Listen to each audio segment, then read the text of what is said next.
அதிமுக பொதுச் செயலாளர் எடப்பாடி பழனிசாமி மேற்கொண்டு வரும் மக்களை காப்போம் தமிழகத்தை மீட்போம் சுற்றுப்பயணத்தில் இன்று ஈரோடு மாவட்டம் மொடக்குறிச்சி சட்டமன்ற தொகுதியில் பிரச்சாரம் மேற்கொண்டு வருகிறார். அதனை நேரடியில் காணலாம்.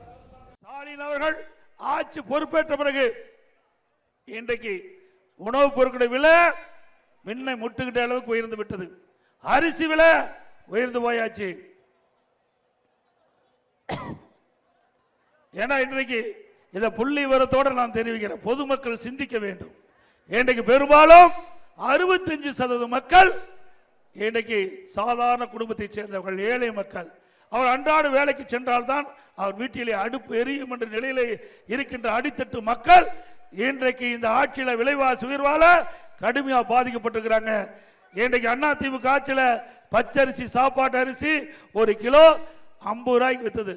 இன்றைக்கு திராவிட முன்னேற்ற கழக ஆட்சியில் 1 கிலோ 77 ரூபாய்க்கு விற்கிது. அதாவது 1 கிலோவுக்கு 27 ரூபாய் அதிகமா இந்த ஆட்சியில உயர்ந்திருக்குது.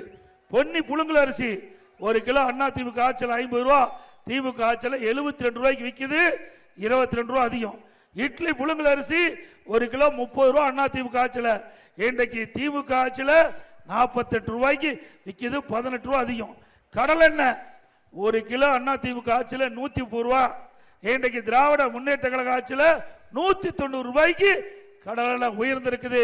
1 கிலோ 60 ரூபாய் உயர்ந்திருக்குது கடல் எண்ணெயில 1 லிட்டருக்கு திமுக ஆட்சியில்.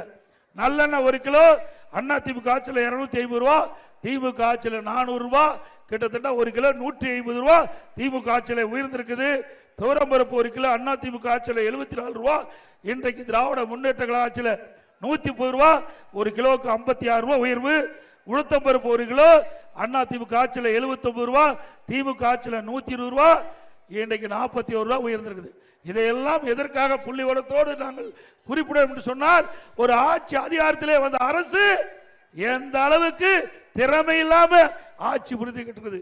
ஏழை மக்கள் இன்றைக்கு வாங்கும் சக்தியிலிருந்து இருக்கின்ற அந்த மக்கள் இந்த விலை உயர்வால் கடுமையாக பாதிக்கப்படுகிறார்கள்.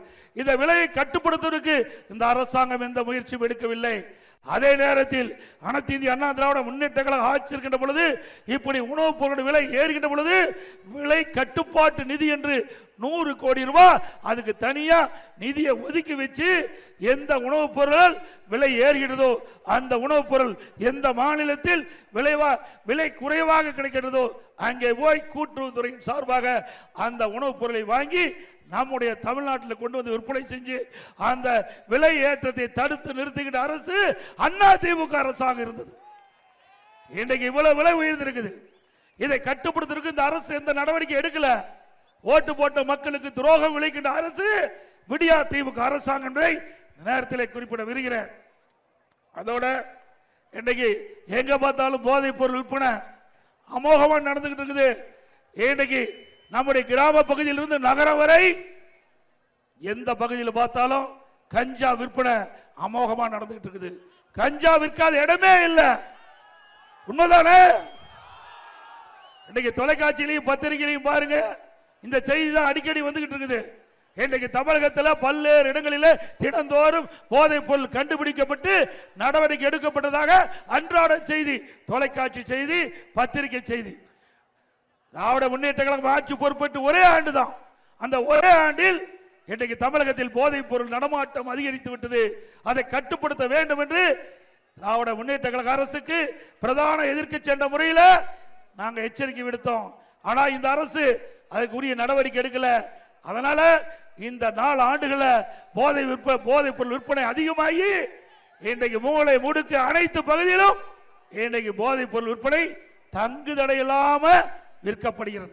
பள்ளிக்கு அருகில, கல்லூரிக்கு அருகில பொதுமக்கள் அதிகமாக கூடுகின்ற பகுதியில் போதைப் பொருள் விற்பனை அதிகரித்து விட்டது.